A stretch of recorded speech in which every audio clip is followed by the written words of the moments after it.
Hello everyone, welcome to साहिबा medical education. कैसे हैं आप सभी? आप उम्मीद है खैरियत से होंगे। चलिए हम बात करते हैं हमारे आज के टॉपिक के बारे में। तो प्रीवियस लेक्चर में हमने पढ़ा था कि पैरासाइट क्या होते हैं। ठीक है, पैरासाइट का क्लासिफिकेशन देखा था, उसको कौन कौन से क्लासेस में डिवाइड किया गया था, हमने उसके बारे में देखा था। आज हम बात करते हैं जनरली होस्ट के बारे में। तो होस्ट बेसिकली होते क्या?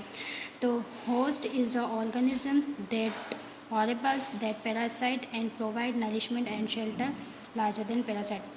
होस्ट इसका मतलब होता है होस्ट वह माइक्रो ऑर्गेनिज्म होते हैं जो कि पैरासाइट को नरिशमेंट तथा शेल्टर प्रोवाइड करने के लिए रिस्पॉन्सिबल होते हैं। ये लार्जर पैरासाइट होता है। देन डेफिनेटिव होस्ट जो होती है क्या होती है? वो एडल्ट स्टेज होती है एंड रेप्लिकेटेड होता है वो सेक्शुअली। ठीक है, एडल्ट स्टेज होती है, सेक्सुअली रेप्लिकेटेड होते हैं। कहाँ पर रेप्लिकेटेड होते हैं? May be human and non humans living thing. मतलब ये ह्यूमन्स एंड नॉन ह्यूमन जो लिविंग चीज़ें होती हैं, कुल मिला के जो जिंदा चीज़ें होती हैं उसके ऊपर ये इन्फेक्शन प्रोड्यूस करने के लिए कैपेबल होता है।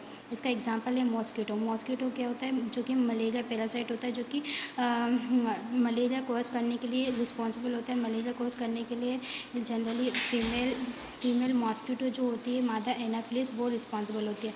नेक्स्ट आता है हमारा इंटरमीडिएट होस्ट। इंटरमीडिएट होस्ट क्या होता है? इंटरमीडिएट होस्ट मतलब है इंटरमीडिएट होस्ट जो होती है उसकी लार्वल स्टेज होती है जो कि रेप्लिकेशन करते हैं sexually and asexually complete for life cycle. Intermediate host वहाँ होस्ट होते हैं जो कि होस्ट की बॉडी के अंदर इन्फेक्शन कॉज करने के लिए रिस्पॉन्सिबल होते हैं। ये रेप्लिकेट करते हैं सेक्सुअली एंड मतलब ये सेक्सुअल ट्रांसमिटेड के थ्रू रेप्लिकेट होते हैं। ठीक है, और उसी के थ्रू ये अपनी लाइफ साइकिल जो होते हैं उसे कंप्लीट करते हैं।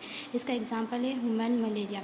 तो जो मलेरियाज होता है, मलेरिया को जनरली क्या बताया है? ये हमारा होता है डेफिनेटिव होस्ट होता है। इसकी जो लाइफ साइकिल होती है वो ह्यूमन्स के अंदर मॉस्किटो के अंदर जो इसकी लाइफ साइकिल है वो कंप्लीट होती है। इसकी जो लाइफ साइकिल होती है वो जनरली 2 होस्ट में कंप्लीट होती है। ठीक है, तो इसका जो एग्जांपल है हमारा फेसिकुला हेपेटिका का है। ठीक है, उसके बाद है नेक्स्ट है हमारा रिजर्वायर होस्ट। रिजर्वायर होस्ट मतलब act as a source of infection. क्या होता है? ये सोर्स ऑफ इन्फेक्शन के थ्रू प्रोड्यूस होते हैं, मतलब इन्फेक्शन प्रोड्यूस करते हैं सोर्स के थ्रू के ज़रिए से। ठीक है, तो एग्जांपल इसका डॉग में हाइडेटिस सिस्ट जो कि हाइडेटिस डिसीज़ कॉज करने के लिए रिस्पॉन्सिबल होती है, जो जनरली क्या होता है डॉग्स के अंदर ये इन्फेक्शन कॉज करता है। और जो इन डॉग्स के कॉन्टेक्ट में जो ह्यूमन बींग आते हैं उससे इनका इन्फेक्शन ह्यूमन्स में इन्फेक्शन प्रोड्यूस होता है। उसके बाद है ये पेरेंटिक होस्ट। पेरेंटिक होस्ट का मतलब होता है leave life but not develop further and not essential for the life.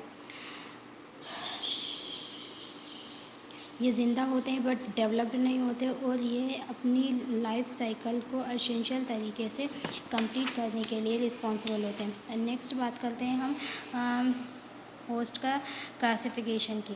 मतलब होस्ट जो होते हैं उसको कितने कैटेगरी में बांटा गया है? तो होस्ट को जनरली 3 कैटेगरी में बांटा गया है: सिम्बायोसिस, कॉन्सोनिज्म एंड पेरेंटिज्म।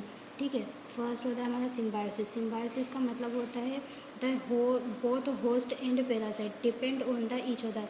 यानी कि जो होस्ट होते हैं वो पैरासाइट की बॉडी के ऊपर प्रेजेंट होते हैं, ये दोनों एक दूसरे पर डिपेंड होते हैं। ठीक है, वो हिंदी में भी लिखा है दोनों होस्ट एंड पैरासाइट एक दूसरे पर डिपेंड होते हैं। यानी क्या होता है?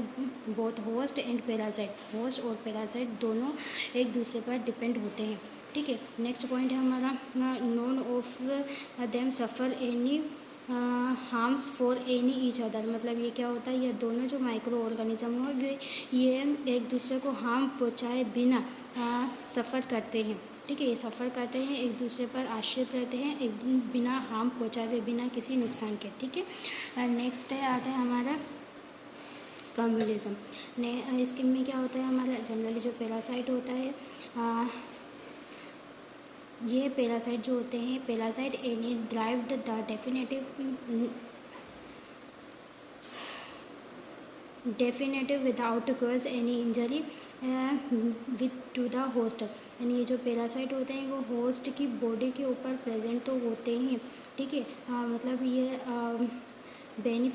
प्रोवाइड करते हैं। होस्ट जब जो पैरासाइट होते हैं, पैरासाइट जो होते हैं होस्ट की बॉडी के ऊपर प्रेजेंट होते हैं, उसमें इन्फेक्शन कोज करते हैं, तो होस्ट का ये फ़ायदा तो लेते हैं, लेकिन जो होस्ट होता है उस जो उसकी बॉडीज़ होती है, होस्ट की बॉडी उसको नुकसान पहुँचाते हैं। मतलब जो पैरासाइट होते हैं वो होस्ट की बॉडी से खुद बेनिफिट लेते हैं, लेकिन जिस होस्ट के ऊपर ये आश्रित रहते हैं, जिस होस्ट के ऊपर ये ग्रोथ करते हैं, उस होस्ट को इंजरी प्रोवाइड करने के लिए रिस्पॉन्सिबल होते हैं, है ना। होस्ट को कोई इंजरी नहीं होती तथा पैरासाइट को बेनिफिट होता है।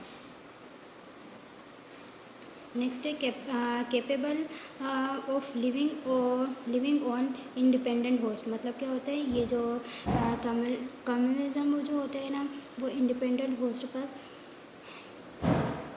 रहने के लिए कैपेबल होते हैं। नेक्स्ट आता है हमारा प्रेजेंटेशन। ठीक है, ये क्या होता है, parasite derived benefit from host and always cause injury to the host.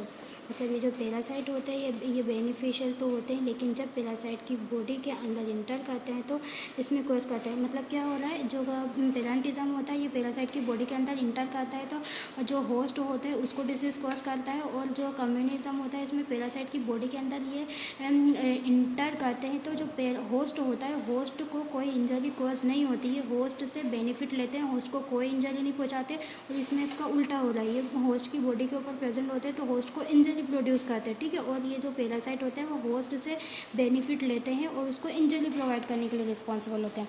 ठीक है, समझ में आया। आज के लिए इतना ही, फिर आगे मिलते हैं एक नए टॉपिक के साथ।